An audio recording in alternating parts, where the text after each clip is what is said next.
السلام عليكم. معاكم اخوكم عماد في جولة سريعة كده على الاسعار في امريكا دلوقتي حاليا. النهاردة يوم الاحد تقريبا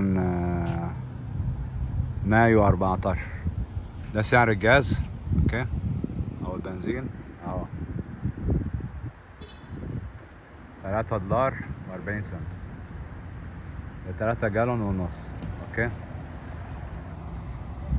عشان بس ايه الناس اللي هي بتفتكر ان اللي بتطلع اشاعات يقول لك الحاجات غاليه مولعه نار. انا عايز بس اعرف ايه اللي مولع نار قوي، لان الحاجات غاليه بس مش غاليه قوي زي ما انتوا فاكرين يعني. اوكي، لان احنا في ناس بتطلع اشاعات كتير جدا والغباء مستحتم يعني في كل حته. تعال نبص جوه كده شويه هنشوف الاسعار المهمه. هوريك ازاي تاكل في اليوم $8. أكلة كاملة فيها بروتين وفيها كل حاجة $8 بس. اوكي، تعال اوريكم ازاي هتاكلوا. اوكي، وانا برضو هاكل. اوكي، في نمرة واحد، في أكلة هنا جميلة جدا اسمها بوتيتو سالاد. شايفينها؟ بوتيتو سالاد اهي. البوتيتو سالاد ده عبارة عن بطاطس متقطع مطبوخ طبعا مسلوق. اوكي، ومعجون مع المايونيز. اوكي، الأكلة دي فيها نسبة بروتين عالية جدا وسعات حرارية كبيرة جدا، ممكن تديك طاقة في اليوم كله. تمن الوجبة دي $4 اهي. بوتيتو سالاد. اوكي، طبعا دي أكلة أمريكية يعني بحتة يعني. اوكي، نمرة واحد. اوكي، تعالى بس ايه نركز نشوف هنعمل ايه $8. اوكي، ازاي تاكل $8؟ عايز تاكل طماطم تجيب لك مثلا 6 أو 7. اوكي، هيكلفوك يمكن حوالي 40 سنت. 6 أو 7 يمكن 50 سنت حاجة كده. الطماطم معروفة انها بتقوي جهاز المناعة وبتحارب الأمراض السرطانية. اوكي، الموز بحوالي 60 سنت، تجيب لك واحدة من دولة. اوكي، دي تديك البوتاسيوم اللي هو المطلوب في الجسم، وكمان كويسة للناس اللي هي عندها إسهال. لما يكون عندك إسهال تاكل موز كتير. اوكي، وفيها قيمة غذائية عالية جدا، حتى في بعض البلاد بيعملوا في الموز عيش. يبقى كده احنا وصلنا لإيه؟ اللي هي البطاطس المعجونة مع المايونيز، صحية جدا بالمناسبة يعني، مفيهاش أي ضرر. اوكي، وحلال عشان الناس تتكلم على حلال، انا اصلا مش داخل فيها لحمة. اوكي،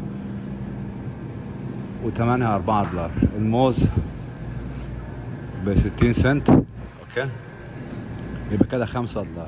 طماطم 50 سنت، $5.50. اوكي، ده كمثال يعني. اوكي، انا حدي 2 مثال. اوكي، 2 مثال. اوكي، دي الجبنات. الجبنة هنا تعملها حوالي $5.50. اوكي، اللي هي العلبة الكبيرة اللي فيها 2، يعني الواحدة تقف بحوالي $3. اوكي، في كمان العيش اهو، البيجل. سيبوك انتوا من عيش البلدي والعك ده. اوكي، ما حدش بيستخدمه خلاص. اوكي، البيجل ده عبارة عن عيش بيتفتح كده. بصوا شايفين البيجل ده؟ اوكي، بتحطه في التوستر وبتعمله سندوتشات. ممكن تاكل معاه فلافل، ممكن تاكل معاه جبنة، تاكل بيه اي حاجة، لحم مفرومة، حاجة كده. تمام.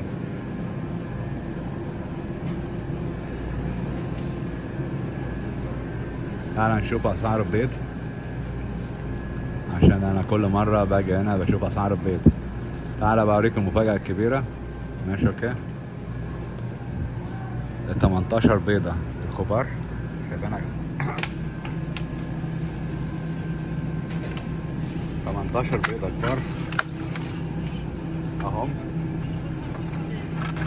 السعر كام؟ $2.90.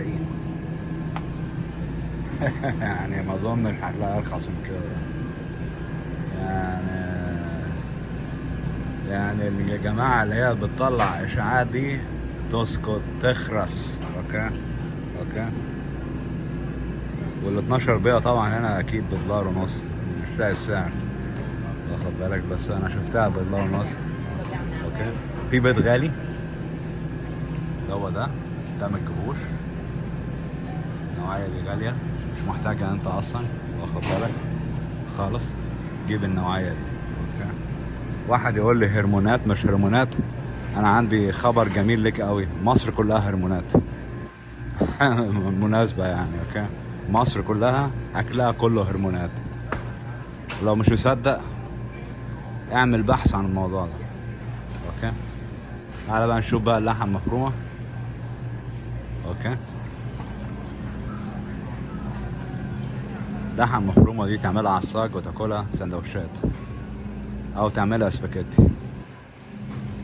في انا كيسين، كيس اللحمة دي بتعمل لها حوالي $6 73 سنت.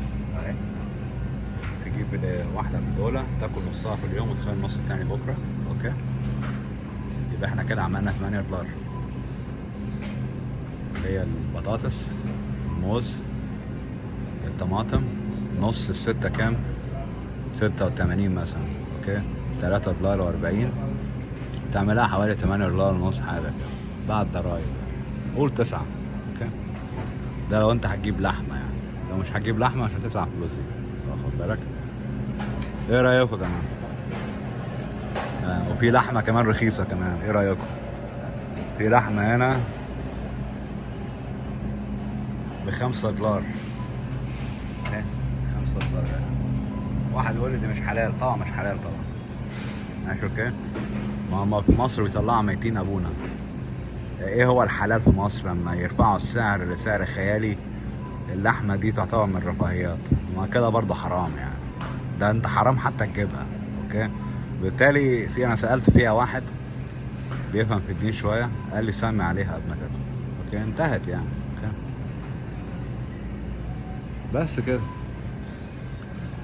يبقى انا اثبت لكم انك انت ممكن تاكل في اليوم $8. لو حد عنده اي تعليق يبعت لي اي كومنت وهرد عليه. والسلام عليكم ورحمة الله وبركاته.